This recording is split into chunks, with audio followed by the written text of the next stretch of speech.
What's up, guys? It's Lance back with another interview. Today we have Coach John Dalby from Mount Vista. He got third at NXN this year on the girls' side, which is absolutely awesome. He got third in 2017 on the boys' side. He's won the state championship as a coach in the 4x8 four times, and he also has a state record. He last won the 4x8 with the girls last year. Harrison Witt, he has the state record in both the 800 and 1600 in Colorado, and he has 9 cross-country state championships since 2012. He has quite the resume. So how's your day been so far? Oh man, it's been great. It's President's Day week and day off. So met everybody for a short track workout this morning and just been hanging out all day. You're a teacher, right? Getting ready for the interview. You're a teacher, right? Yeah, I teach history classes at Mountain Vista. So I mean, it's always a good day when you get a day off. Yeah, there you go. So what got you into running? Well, my grandpa was a track athlete, and he competed at the University of Missouri in the 1930s, actually, and was Mizzou Hall of Fame in basketball and football and track. But track was kind of his love, and I just grew up thinking it was a super cool thing that he was doing, and just kind of wanted to be like him. And was around a few of his athletes growing up when I was super young, and I just kind of went that direction. That's awesome. So he was blessed to be able to be good in multiple sports. Did you ever experiment with some of those other sports, or was it always running? No, I mean, I played a little bit of football, basketball in elementary and middle school, but when I got to high school, by sophomore year, I was just kind of distance running focused was my thing, and sort of fell in love with it, and have been doing that, yeah, since I was probably 13 or so. So you are blessed to be fantastic coach at the national level almost every year. What are some of the key points in your program to keep that going? Oh gosh. Well, I mean, credit to the athletes on the team, but I would say consistency from one year to the next has always been a big deal for us, and that regardless if you're a boy or a girl that runs 10 minutes in the mile or can run, 4 minutes in the mile, that, just trying to give the same opportunities to everybody and showing up every day. We meet 6 days a week throughout the year, except for in our, off times. And that it doesn't matter, really who you are, that you get to be a part of that. So, and then also trying to create a culture, I think, on the team where everybody matters. So like a big deal for us is our league meet or cross country meet in during the fall, where, we have a varsity race, a JV race, an open race. And it's a big deal for us to be able to try to be competitive in all 6 of those races between the boys and girls, so that everybody feels like they contribute to the team's success. So things like that, I think, make a huge difference in that we don't have separate varsity coaches or JV or anything like that. It's just our athletes have access to all of us, and we have access to all of them. And I think that's what makes it a consistent program. So you said that everyone's welcome. So do you have older people on the team, guys and girls side, that kind of take that role, or do you have to kind of enforce that? Yeah, I mean, I think everybody on the team has to be a leader for sure, regardless of age. But as athletes get a little bit older, especially junior, senior year, the coaching staff relies a little bit more on them to, maybe to do a little more. Early season, I think we remind them of, hey, remember how nervous you were when you first started, and what it was like being a new athlete on the team. And what was it like interacting with the seniors, that were there before you, or the upperclassmen that were there before you. So, just kind of paying it forward for them, for the new young athletes on the team. But we ask, so that this week, for example, Friday, but Friday, we had a teacher in-service day. The coaches couldn't make practice, so the seniors led practice that day.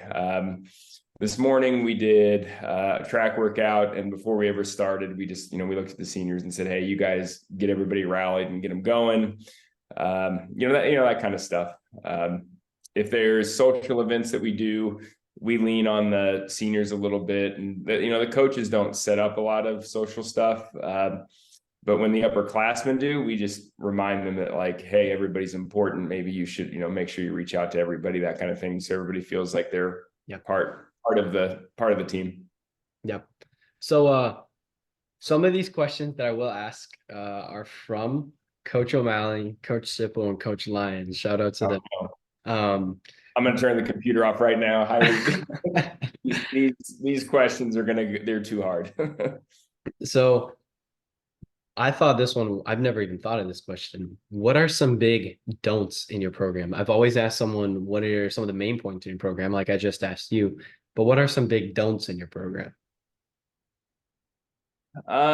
It's hard to say that there's like a hard line don't, but some of the things that like I get vocal about at practice is when people go into the negative. So if somebody, for example, right before a workout starts, and we talk about this a lot,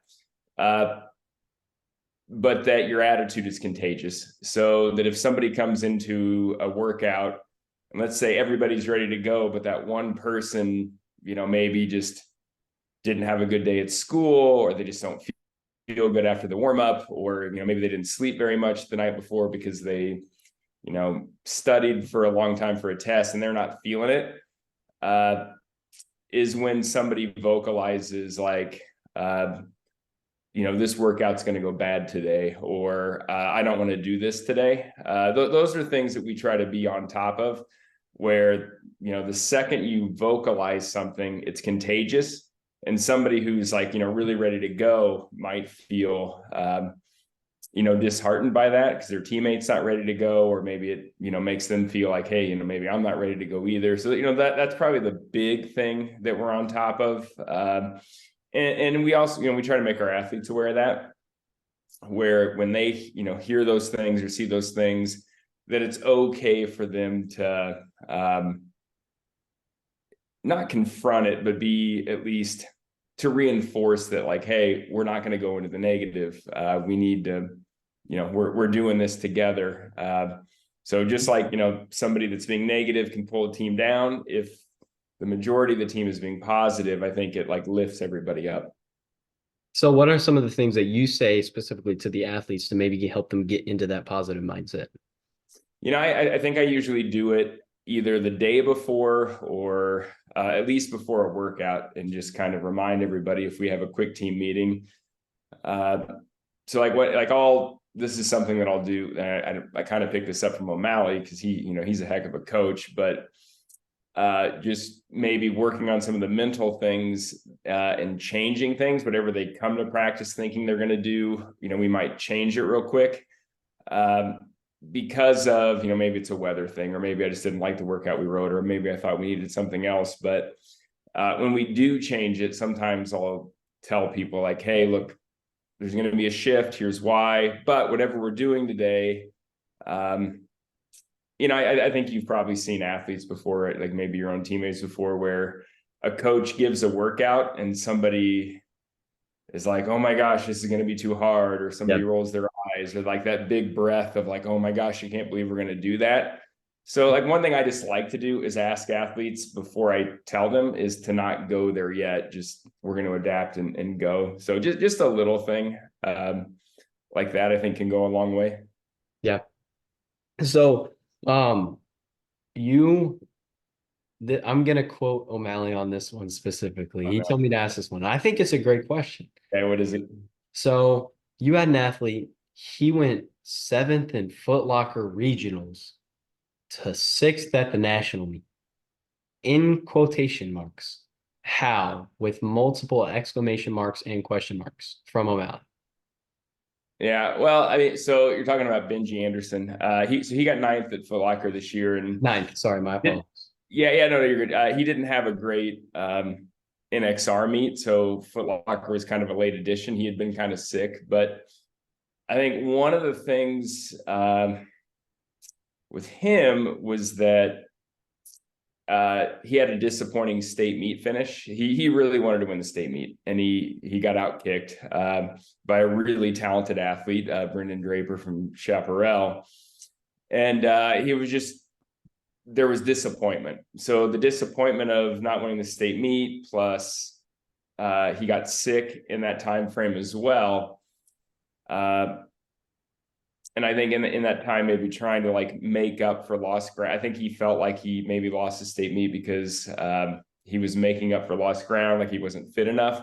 But in that process, leading up to NXR, he got sick and he was worn down. So after NXR, it was just about, we got to step way back and just do some easy running, not some big workouts, just stay positive with him.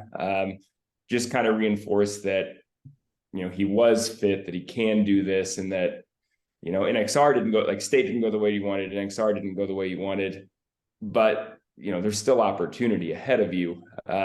So once he made Foot Locker and then he got healthy, then we were just in a different mindset of, what happens next? I think is a great question to ask athletes, like what happens next, or what, what goes after this. So for him, once he had made it, then we could start talking strategy about that particular day. And just focusing on, not making it any more important than any other race of the whole year, not making it any more, like your season doesn't rely on one race in particular. And I think athletes do that a lot. They look at the state meet, for example, and if the state meet doesn't go the way that, an athlete wants, they can view the whole season as a letdown. And I think that's kind of a mistake, because every race is important. Everything that we do is important. So for him, I think at the end of the season, even if we took the postseason out of it completely, you're like, look at all these races in the course of 5 months of a cross country season. Like, look how awesome this was. Yeah. It doesn't have to be just the one thing. So I think, helping people put it in perspective is valuable. Absolutely. And I like your point that you said every race is important, because you may be not trying to race hard that day, but you're also going to try to get a hard effort out of it, right? Like that's what we're in with indoor, correct? Because we're in foundation training for outdoor. All these races are just hard efforts and workouts to kind of sharpen that a little bit for outdoor. And I feel Yeah, I would agree with that. a lot of people feel they're obligated to have to race all out every time, but that's just not it anymore. We've gotten smarter and realized it's just simply not the best thing to do. So what is some of your training look like specifically, not for just your top athletes, but as your program as a whole? You have a very, very large program. How do you kind of manage all of that training for all those athletes to kind of pinpoint it to them? Yeah, I mean, we more or less are very general with the group. Like I personally use Final Surge to put in workouts so that when people come to practice, they already know what their workout is that day, but also giving them flexibility to do a little less or a little more if that's what they feel like they really need on the day. So that, you try to teach your athletes to individualize themselves, because we're usually about 100 people. This time of year, I think we were 65 over the winter. It's, boys and girls combined. It's a, I think a big program. Yeah. It's hard to give every one of them individual attention that they need every day of practice. But if they have the tools to individualize themselves, I think that helps. This time of year, we're focused on getting fit together. We just do a lot of fartleks and a lot of, tempo type efforts and long runs, like, you were talking about earlier, and, hill reps, that kind of thing. And then when the racing season kind of gets closer, it really, because track's so different than cross country, because there's so many different meets in the week, where in cross country, everybody's together. Cross country, I feel like it's easy to keep, just keep going along. track gets a little bit harder in terms of when we're going to do workouts. So, one thing that we really try to do is if we have, let's say, a sub varsity meet on Wednesday and a varsity race on Saturday, is to make sure that that group that got to race on Wednesday has a coach available to them Saturday morning to get a workout in, whatever the earlier workout in the week was, so that they still feel valued and part of the team and they still got the same attention. A lot of times, just me personally, I like to go to the Saturday workout and then go to the meet, and it may mean I might miss, an hour or so of the meet to do that. But I think it, at least in terms of athletes feeling valued when coaches are there with them, instead of saying, "Hey, just go do this on your own," is a really big deal. And then Absolutely. in cross country, what we do is we give everybody an opportunity to go to NXN with or NXR with us. So we usually take about 30 or 40 to Arizona with us, and just give everybody a chance to earn that, so that their season isn't done 8 weeks before, like some of the kids that might go on further in the season. I mean, I may sound like an idiot, but Colorado's in the Heartland division, right? We're Southwest. Oh, okay. Okay. So how far of a drive is that for you? Or fly? We it's in Phoenix. We fly. It's like, it's a 13-hour drive, but we fly in. It's only an hour and a half to fly down there. Okay, that's not bad at all. I thought it was either that or Heartland because I know the Southwest division's like really weird. It's not Southwest. So Yeah, it's us, Utah, Arizona, New Mexico, Nevada. yeah, I knew it wasn't Southwest. So I that's why I had to clarify. But you fly, like does the school pay? So I just say No, rules I are mean, different. yeah, we lay it out the first like week of June, basically. That here's how you get to go, like be a part of the summer, like show up to all the Saturday practices, whether you run 30 minutes for 5K or 14 minutes for 5K. Just be a part of everything throughout the season, and you get the right to go. Everybody books their own plane ticket, and we get a block of hotels, and then people pay for their hotels. But it works out pretty well for us. That's good because I know IHSA rules are substantially different where they Illinois is tough. We don't have the same red tape as you guys do. yeah, it's it's like triple layered red tape. We get to travel with our athletes. Yeah, I think it's hilarious that that SIP had to pay for his own flight to go out to the next end. I mean, it's unfortunate, right? But I mean, It's it's kind of just crazy, part of the rules. but it's just every state's different. So you do what you have to do. So this question's also from O'Malley, and I'm glad he asked it. How he says that if you don't say it's different in this situation, you're full of crap. I quote that. And so how do you coach athletes that are at a national class level from kids that are at mid-pack level? Obviously, you coach them the same, correct? A lot of people say you coach them the same, but there is Yeah. differences. And what are the differences? Yeah, well, I think it's about meeting athletes where they're at. Like we've had some national class athletes that just weren't ready to push the limit, for example. And their teammates would push them along, but they just weren't ready they just weren't fully committed to it. They were just super, super talented. It can get there. So a lot of it is just like meeting people where they're at. So for example, Harrison Witt, who was, probably our best guy runner to come through the program in the last few years. He was a basketball player for his first 2 years with us. And he would have done another year his junior year, except for COVID hit.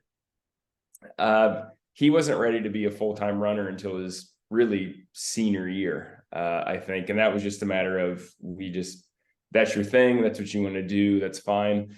But then you also get athletes that are like brand new to running. And then you get athletes that have been there for 4 years, plus a couple of years in middle school, or maybe they've had a club background and they're all into it. I don't mean to be so vague. I think it is meeting people where they're at. So with like the young athletes, it's just trying to like, when they're ready, give them a little bit more. So I had a high school teammate, Matt Tegenkamp, who he made 2 Olympic teams. And he's still the American record holder in 2 miles, but if you ask my high school coach about Matt, and this is just something I had always taken with me, he's like, Matt went from probably 30 miles a week, 25 to 30 as a freshman, and then each year maybe added about 10 miles by his senior year. And he was a sub 9 minute guy back in the day. I think he was about a 55 to 60 mile a week guy his senior year. I believe that's right. I don't think he went much over 60. But Coach Denny just knew that he wasn't ready, not just physically, but mentally, to go to that level where he was going to run that much and do the kinds of workouts. So it wasn't until Matt's junior year of high school where he lost the Missouri State cross country meet, where all of a sudden the wheels started turning. He's like, hey, if I'm going to be really good at this, I might have to be a little more committed to it. And if you ask Matt about it, he would tell you that even after college, he had to make a decision. If I want to be really good as a pro, I'm going to have to do some things differently. So I think it's just about meeting people where they're at. And I guess the reverse of that is, we get some really young runners that are just ready to go and they want to do all the things that all the seniors want to do. And also like trying to hold people back so that they have a place to go each year as they get a little bit older and like hopefully do a little more, and whether it's increase the mileage or the intensity or, whatever you think you can do to like get that athlete in a spot where they get better as they grow. So it's just, that's a really hard question because everybody's so different. Absolutely. And excuse me, you said that you sharpen it to them. What was the term you used? You said, I think that's what you said. You sharpen it to that person individually. But How yeah, much? I mean, yeah, you're just trying to make it like whatever is going to work best for that person. I mean, it doesn't mean we do like, if we have 100 people running in our conference meet or our league meet, we don't do 100 different workouts. But it might mean here's, we post for everybody what their workouts are for the week, for example, or what kind of, like basic training plan they're on. And that may sound, it's not as much as that might sound. We operate from 3 or 4 basic training plans. And then within that, each of those, kids kind of know, like, I can adjust a little bit less or a little bit more, or come talk to a coach individually about how to adjust. If you feel comfortable doing it yourself, do it yourself. So I think empowering an athlete to be able to adjust as needed is an important thing for our program. So you said for your younger guys that they kind of want to go off and be locked in right away. What does the majority of your freshman training look like? I mean, more or less, they do what the seniors are doing, just probably half of the overall intensity and volume. Not every day. I mean, like a few days a week, we try to do the same thing. But, for example, tomorrow morning, our junior and senior boys are going to meet for a 30-minute run before school. And then we're going to do a 40-minute run afterwards. Maybe a few 150s after the run. But the young kids they don't do the morning run. And they will do, they can do the 40-minute run with them.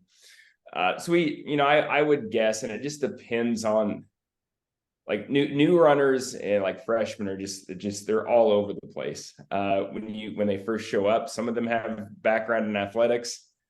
Some of them, it's the first time they've ever done anything at all athletically or sport wise or just running wise.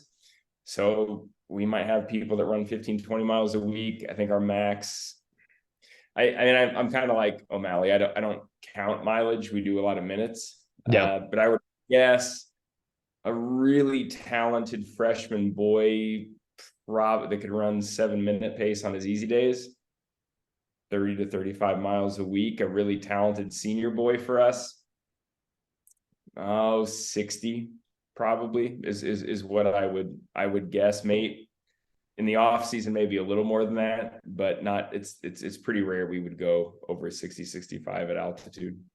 How high are you? Vista's right at about 6,000 feet. Okay, yeah, you're pretty high up there. I didn't think it was. And they just run slower. We could drop down to some flat stuff, but it's pretty common for us to do recovery runs at 7:15, 7:30 pace. Yeah, I mean, Maybe slower. Harrison Witt used to do them at 8-minute pace a lot of times. In the mornings, that's probably where we're at. that's not a bad thing to do. I mean, easy days easy. That's what we always say. We have all of our easy days right around 7:30. Like we will never see sub six ever. Yeah, no, that's a pretty intense. I mean sub seven, sorry, sub seven. Yeah, I mean, it happens on sometimes, but if we worked out like today, we worked out, so tomorrow we'd probably have a couple of above 7 days. But we try not to, but it happens. Sometimes people get carried away, and I think that's also a valuable lesson when people run too hard on their easy days and it's not working for them. Is to have those conversations about why are you not racing the way that you want? You're chronically fatigued. Maybe back off. And some people pick that lesson up really quick. Other people, it takes until college to figure it out. Yeah. So you always, it seems every year, has a kid that makes a big jump. How do you consistently have kids that make big jumps in racing and also training? That's back to showing up every day and giving people an opportunity to train and we do go 6 days a week. Sundays or we don't meet, and if people do run on Sunday, it's optional. But in terms of like the team component to it, just giving people a place to call home every day. And I think that is so from freshman year on. We have some really talented freshmen right now that on the guys and the girls side that don't show up every day, but the opportunity's there, and some of them are showing up every day. And I guess that's kind of meeting them where they're at and letting them decide like when is it going to be time to do it. And we have varsity kids on the team that were just the same way 4 years ago, where when they started, they were trying to figure out what running meant to them, and where that was going to fit in their life. So we just make sure that there's an opportunity to train if you choose to take it. Absolutely. So one of the things that I love about what you're doing with that is letting them figure it out on their own. Obviously, you can try to enforce it, but at the end of the day, you're never going to be able to make that decision for them, right? And so that's what kind of happened with me is I had to figure it out on my own, right? Like obviously, I'm blessed to have a very smart guy in my house, and he can tell me all these things, but at the end of the day, I have to do it myself and I have to be the one to execute that. And I think that's a great thing to figure it out on your own, because then you'll realize the importance of it. Because someone tells you, you probably won't take it in as much as if you figure it out yourself. Like I wanted to Yeah. run 15:25, but I didn't do what was necessary to run 15:25. I did what was necessary to run 16:05. And like I was really disappointed by it, but it took a little bit of growing up to do and a little bit of reflection to figure out, hey, what are we doing here? And so now we're making these big jumps with training. We're making these big jumps with racing, but it just takes a learning process. And so I think that's kind of what you were describing with your program. And I think that's awesome. I have a question for you. What's up? All right, here's my question for you, Lance. So growing up and running, so I had a phenomenal high school coach. He understood running and training, all these things. But I would come home, and in high school I loved the 800. It was my favorite event. My dad would always ask me every day, "Did you race a hard 800 in practice today?" I was like, "No, that's not how this works. It's not what you do." But so my family didn't really understand running. You live in a house where your dad is a phenomenal coach and understands running. What's that like for you? It's definitely pretty awesome to have that in the house every day, because when I have a question, I can always get it answered right then and there. And even if he can't answer it, he gets people that are smarter than him to be able to answer it, like you. And I think that's absolutely awesome to always have. I think that's always awesome to have that source of information. And obviously, I'm going to take it for granted every day. And I feel like that's what I need to do better on, and understand that I have this awesome source of information. And also, I've been starting to get better at it, not thinking of all these cool people like you as dad's friends. Like I'm blessed to have a bunch of cool people that I'm blessed to be able to talk to as a conversation, just like a regular, hey, how's your day? But I feel like that I need to I take that for granted. And like I said, the best part, I think personally, is having that question that I need answered there and ready to go. Because the fact that maybe we have a little tweak in practice or something. Let's say, just for example, I roll my ankle for something, and at the rest of my run, I have a little bit of fatigue with that. And I'm kind of curious how I can get better and fix that. Well, I'm blessed to have all these resources in my house to be able to with recovery, and also my dad, and also those awesome coaching friends. And so I think that's the best part of it. I'm blessed to be able to understand it little bit better at a younger age. So I think that's my advantage. Like I get to talk to awesome people like you, and learn so much than a lot of other sophomores in the country. And I think that's going to be one of my biggest improvements and key emphasis is in like going back and reflecting off what people like you say, and try to use that to my advantage. And so that's what I'd say is probably the biggest help with having that. Yeah, we are in a cool situation because you live in maybe the best track and field state in the country. So there's tons of good coaches and athletes as a result. You're surrounded by it always. That's pretty Yeah. neat. Yeah, I think it's pretty awesome. Like our 4x8 could be really good this year. And next week we're gonna try to make Nike. Like I told you that. And so, but it just so happened to be that for it's called Prep Top Times because IHSA doesn't sanction indoor track as an official Yeah. IHSA Yeah, sport. same out here. We don't have anything that's sanctioned. Okay, and so that's called prep top times. Essentially, the state meet, you just submit your times through athletic.net and they accept like top 12 or whatever. Well, so in the 4x8, we were getting really excited, but I mean, we're still amped up. But the fastest kid in the country is in 2A here, and his team's Nice. pretty solid. And so we're excited to be able to see him. I'm blessed to be able to talk to him every now and then. He's an awesome dude and he's very respectful. So I love that. And he's going to be very successful. So I'm excited to see what he does. But it's a little scary knowing that if we are out in front of him, we're going to be hunted by that. So it's a lot of fun though. That's all right. Competition makes you better. And that's what I'm saying. I love going into these races that you definitely shouldn't be able to do anything, but you just kind of go out there, take a risk, and hang on. Yeah, it's a good attitude to have about it. So you have been blessed to be very good at racing consistently every year as a team. What are some of your racing ideas and philosophies? You know, I try like me personally with athletes, especially, I mean, maybe it's different the further up you get in college and the professional level. I just know that what worked for me really well was just simple.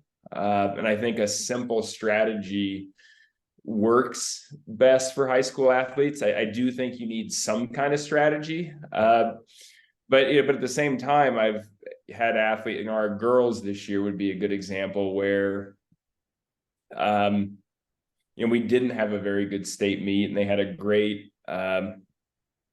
Nike regional and national meet, but they were too focused on, I think, the end result and like thinking about steps during the race. So for them, we had to kind of like just change the narrative with them about like how do we make racing fun.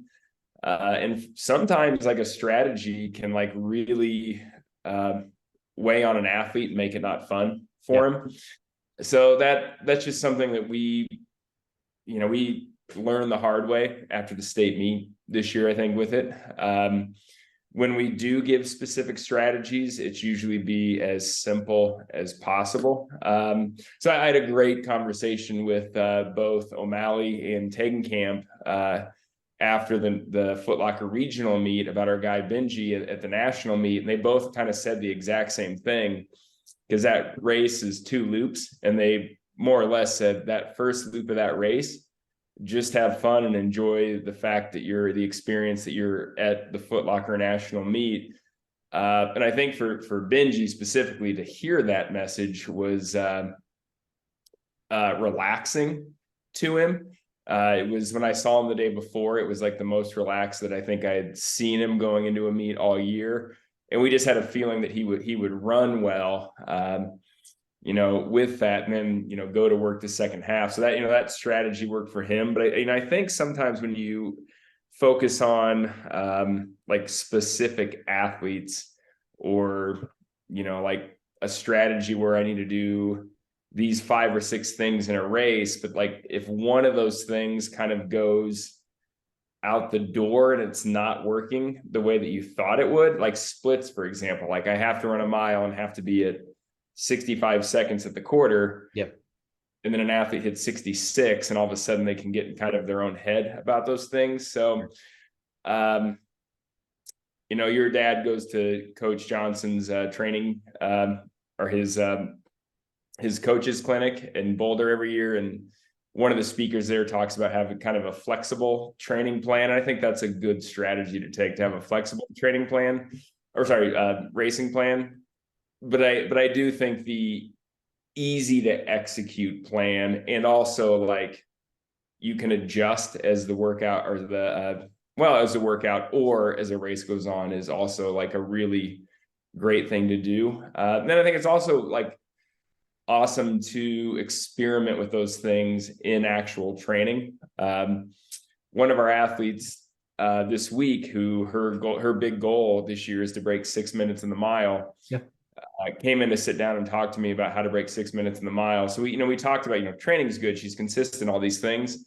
But then we did talk a little bit about, on workout days, do you know what 6 minute pace feels like when we do mile pace? Do you know what it feels like when 6 minute pace gets hard to keep doing that in a workout and to get through the discomfort and the suffering that comes along with it? So, I do think a lot of times you'll race like you train. So just being aware of, if you back off in a workout, you might back off in a race is a good thing to be mindful of. Yeah, I excuse me, I 100% agree. Like one of the things that I do personally, one of my biggest flaws is being able to change gears like really hard at the end of the races. And so when I'm at the end of the workouts, we have some workouts where we don't do that, right?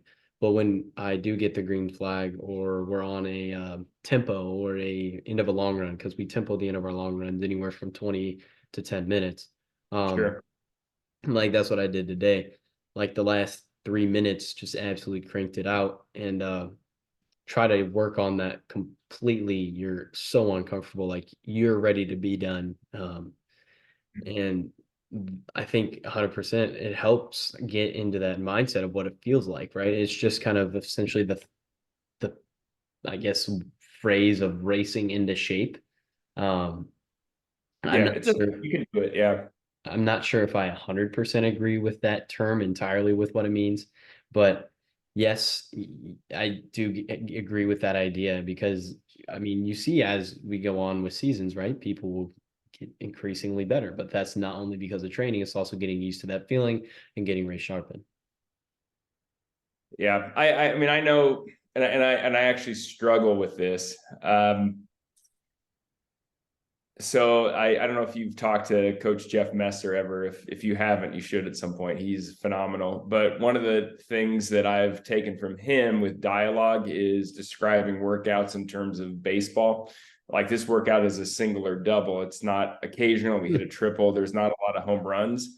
Where I struggle with that, because I am kind of your workouts are singles and doubles, and you shouldn't go to the well a lot in workouts. Where I have a hard time with that is athletes don't learn how to struggle through the discomfort of running hard. So that's a really hard one. I don't have a good answer for how to teach people how to do that, other than before workouts, when we tell them it should be a single or double, that it's okay to make mistakes, and it's okay to suffer through a workout. It's okay if you blow up. It's okay to ride the line. The same thing in races. Like it's okay if you take a chance. And let's say you want to break 5 minutes in the mile, and you're on pace for 1,400 meters, and all of a sudden your last, 200 meters is in 4 minutes, and you just blow it. It's the worst thing possible, right? Like that's okay. Like if you take a chance, like it's okay to do that. And that your teammates should be, as we talk about it in practice, where when you see somebody take those chances and they, they explode or blow up or whatever you want to call it, like, you should recognize that with your teammates. Like, that person took a chance and tried to do something that was going to be like maybe a little uncommon for them. And that's, it's neat to witness that thing with your teammates. That kind of reminds me. I'll figure out to the story real fast. We had a meet last weekend. We had two guys race the mile. One of our guys that raced, he was an all-stater in cross, got like 21st place. The other guy is insanely talented, runs 53 in the 400, but he's also our distance guy. And didn't run cross country, played soccer. He hadn't raced a mile since freshman year, and he ran like 5:13. And he said, "All I want to do is break five. All I want to do is break five." But the race got out slow to the point where they went like 2:28 through the 800. Well, the leader of that race is a guy that I believe got like fifth at the cross country state championships, and just letting it be pedestrian. And all of a sudden, our 800, 400 guy goes around our all-stater and cross, and he makes a big push to the lead. And he didn't blow up. He just took that risk and ran 441. Yeah, Um, it's great. it's a huge PR. And I mean, if he doesn't take the risk, he doesn't get that blessing of being able to run that. He was like, he's a big whiner, but like he's so mentally tough. But like he's one of those guys. I don't know if you know what I'm talking about. Like while he's doing it, he's fine. But before he's like, I don't want to do this. Yeah. I hate this. He was that all day. And on today's run, actually, he said, you know, as I was in the race, it wasn't that bad. And so I honestly enjoyed it. Yeah. Some people are just, they're racers, and some people are workout champs. And like I don't know, like I said, everybody's so different. At the high school level, one of the hardest things is, so as an athlete, you're looking at your coach to probably be like almost everything. Like they're writing a training plan. They're going to give you race advice. They're going to give you mental confidence. They're going to, give you advice on nutrition and sleep. And I can all those things. And it's really hard for one person to do all those things. And you're trying, like, to understand individuals the best that you can to get there. I don't know if it changes at the collegiate level or the professional level. I haven't coached any of those things. And but yeah, that's one of the big challenges of someone like your teammate, who sounds like he, maybe is a little different from the way that you train or respond to running, is, trying to meet people where they're at. It can be really tough. Yeah, I love the guy to death. He's just a character. So what are this one is a request, I believe, from Sipple. What are some of your key rituals or traditions you have as a team? Oh, we only have like a few. If when we have team meetings, occasionally we'll separate the boys from the girls for a team meeting, but typically it's everybody together. So the reason, like, even if we goal set early on, the reason we do that is if we have a freshman who's a part of that meeting and you're talking about things that are going to happen, that they're maybe they're the 15th guy on our open team, but who knows, by their senior year, they might be our best runner, because you just don't know how people are going to develop. Is we want them to hear those messages early. We've always done these like dumb aerobic monster shirts. Here's my aerobic monster coffee mug. It's Godzilla with a Mountain Vista logo. But the reason we do that, like we make sure everybody has a chance to earn one of those, so that it's not like here's the varsity, here's the open rate. Like, so I think just trying to keep everybody together. We used to do a lot more, I think, with like the coaches sort of dictating some of the team building stuff. We've really backed off of that. I think it's better for the upperclassmen to set up, if there's going to be a team event. It means a lot more to the athletes if let's say a senior on the team invites a freshman to be there, versus the coach is saying, hey, everybody's going to do this. But I think that direct reach out from an upperclassman means a lot. Like, I know our guys and girls have it. like a team text thread that has everybody on it, just about stuff that's going on. And I think that's a really big deal. But our big ritual is trying to keep everybody together as much as possible. So you'd say, I don't know if you know Coach Vandersteen. I would assume you do. Oh yeah, I know Vandersteen for sure. Coach Legend. Vandersteen. He is an Illinois legend. He I is a national cross country legend. Yeah, I was about to say. Uh, Coach Vandersteen, I don't know if you know this now, he kind of helps out at North Central. And he said when I interviewed him again, you should go watch that if you haven't. When I interviewed him again, he said that one of the awesome things that about North Central is that a lot of their program is athlete led. Athletes start practice, athletes like organize some Yeah. practices. And so would you say Vista is one of those types of programs? Well, I mean it. I don't think we.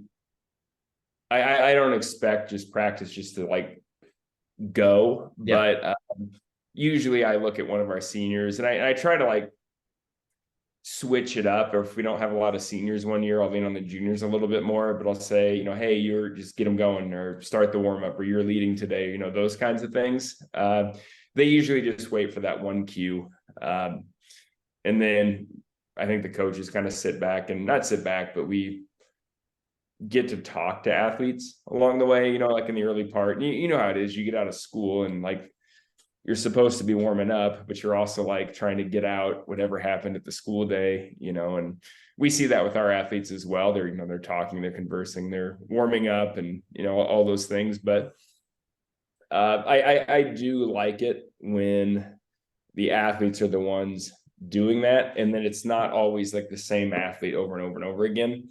Right now for us, it's a little tougher because we don't have a lot of seniors on our team, boys or girls, at this point in time. So I feel like we probably do call on the same like 5 or 6 kids a little more regularly to lead things. But they do, I would say, a better job than what the coaches do of it, because they have some ownership of it and take it. And I'm sure you have memories of like older guys on the team just having a relationship with you and following them. And that's what we really want, is for the upperclassmen to lead the way and be good citizens and models for our younger kids, so that when their legacy at Vista is done, that the new kids get to build on that themselves and leave a positive mark behind. So I like to end, yeah, that was a great answer, by the way. I like to end all of my interviews with some funner and more silly type questions. So Okay. All right. first question to you is, what's your favorite dad joke? My favorite dad joke. Oh my gosh. I'm sure I have some dumb ones that I could really think of if I was prepared for that I use in class, but like on the spot, I can't think of one. That's all right.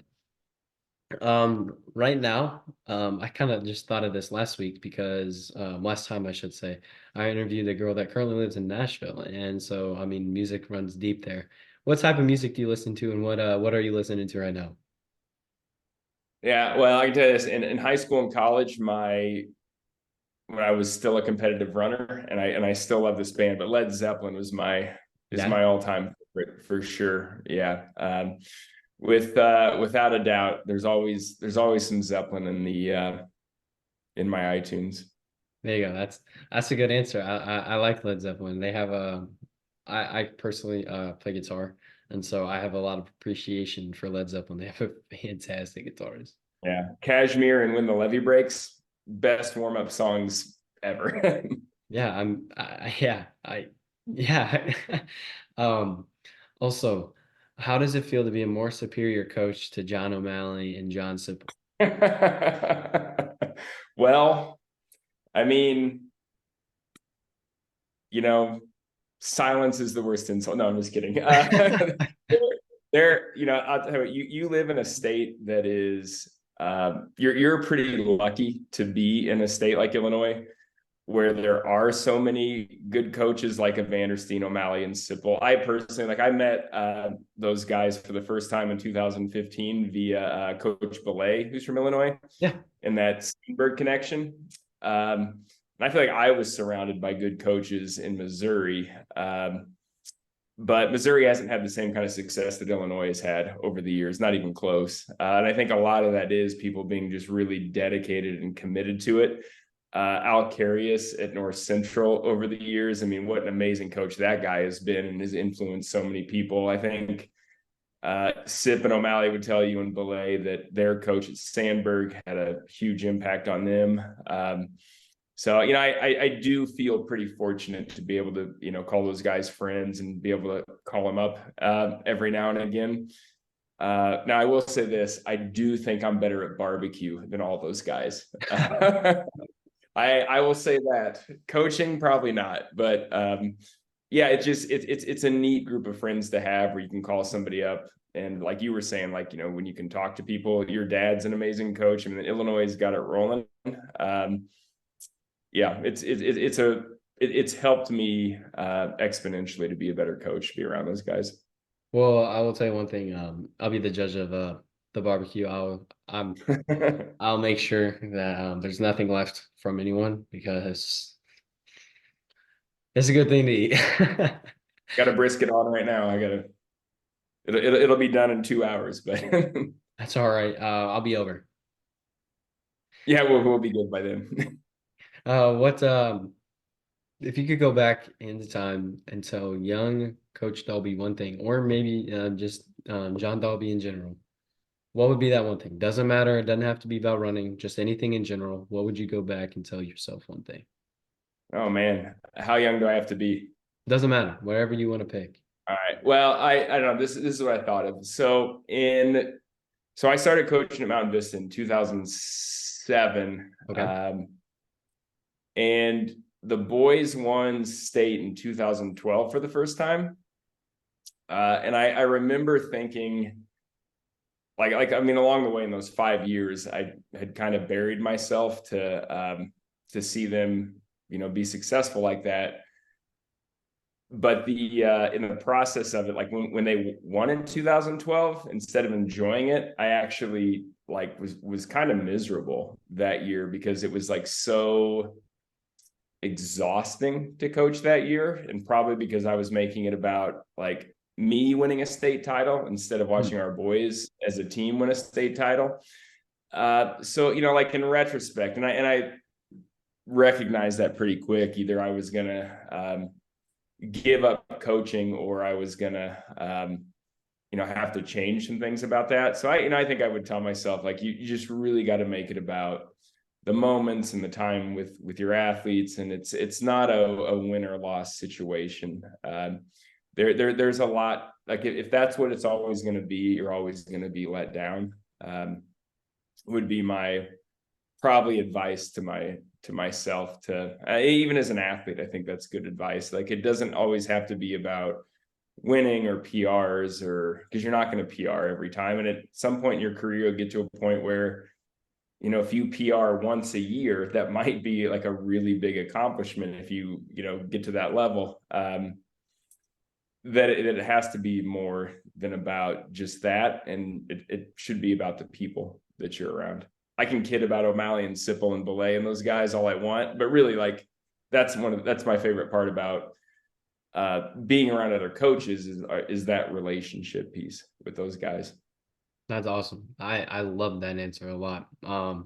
Relationships are one of the biggest things, and well, it's why you run. It's why you're part of a team.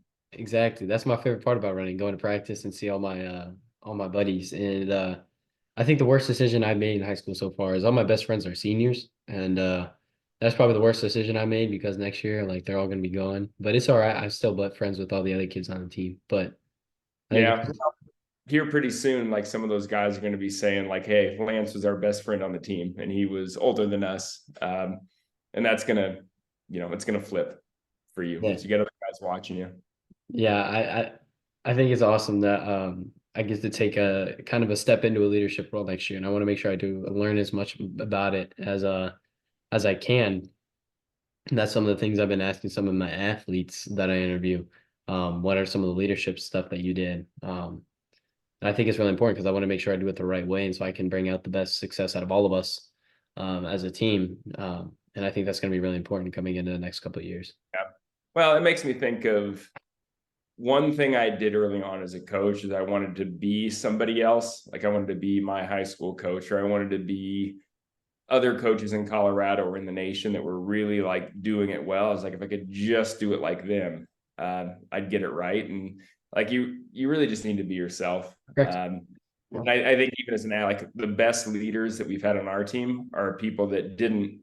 They might have learned from somebody else, but they knew how to just be themselves, like their authentic self, and do it in a way that was like truly them, and not trying to just like recreate what somebody else had done. Yeah, I think that's really important because personalities are important, right? And each kid has their own personality, and so you kind of have to get to match that as an athlete with someone. So, I Oh, I, for sure. Yeah, I that's love the that point. statement. Well, thank you so much for taking time out of your night. You did a fantastic job. Like Yeah, man. Thanks. Anytime. I'm so excited to watch this back and see what I missed. That's probably my favorite part about doing these interviews is watching them back. Because sometimes you're kind of say, what am I gonna ask next? I've been trying to do better on that. And definitely my favorite part. So I'm super excited to And watch. I'm gonna have to think about a dad joke now to send it to you.